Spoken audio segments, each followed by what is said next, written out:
بسم اللہ الرحمن الرحیم۔ بے خطر کود پڑا آتش نمرود میں عشق، عقل ابھی محو تماشائے لبے بام رہی۔ میں علامہ کے دوسرے مصرے سے بہت زیادہ متفق نہیں ہوں، طالب علم ضرور ہوں، مگر طالب علم ہی استادوں پر اعتراض بھی کرتے ہیں۔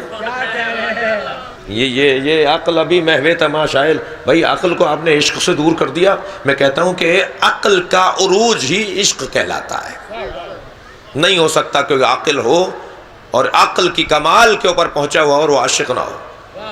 آپ فرما رہے کہ عشق آگ میں کود گیا اور عقل ابھی چھت پہ کھڑا دیکھ رہا تھا۔ یہ میں اردو میں ترجمہ کر رہا ہوں نا، عقل ابھی محو تماشائے لبے بام، بام کہتے ہیں، میں جوانوں سے کہہ رہا ہوں، بام کہتے ہیں چھت کو۔ جی ابھی چھت کے کنارے پہ لبے بام، چھت کے کنارے پہ عقل کھڑی دیکھتی رہ گئی اور عشق کود گیا۔ نہیں، وہ جو کودا ہے وہ عشق، وہ جو کودا ہے وہ عقل کا کمال ہے۔ کمال عقل ہی کو عشق کہا جاتا ہے، یہ کمال عقل کی بنیاد۔ دیوانگی کو عاشق نہیں کہتے، دیوانگی کو عشق نہیں کہا جاتا، انتہائے کمال کو عشق کہا جاتا ہے۔ میرے حساب سے وہ جو نمرود کی بیٹی چھت پہ کھڑی ہوئی پکار رہی تھی کہ اسے نہ جلاؤ، اور اسے علامہ اقبال نے عقل کہا ہے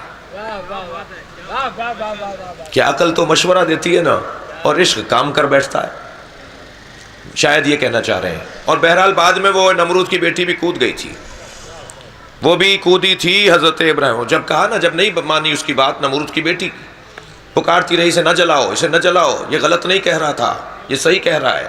اور حضرت ابراہیم کو جب اسے جاتے ہوئے دیکھا اور آگ بھڑکتے ہوئے دیکھا تو ایک مرتبہ اس نے بہت پکارا، مگر جب کسی نے اس کی نہیں سنی تو وہ بھی چھلانگ لگا دی، اس نے بھی، وہ بھی کود گئی۔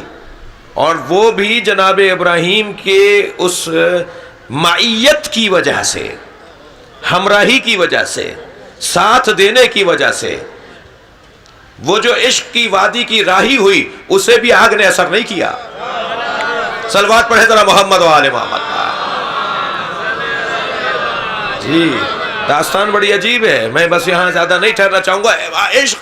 عشق جو ہے کمال عقل کو کہا جاتا ہے۔ فرما رہے ہیں مادر آن مرکز پرکار عشق، مادر آن کاروان سالار عشق۔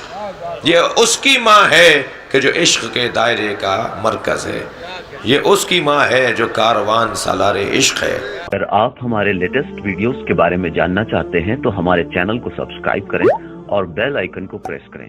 شکریہ۔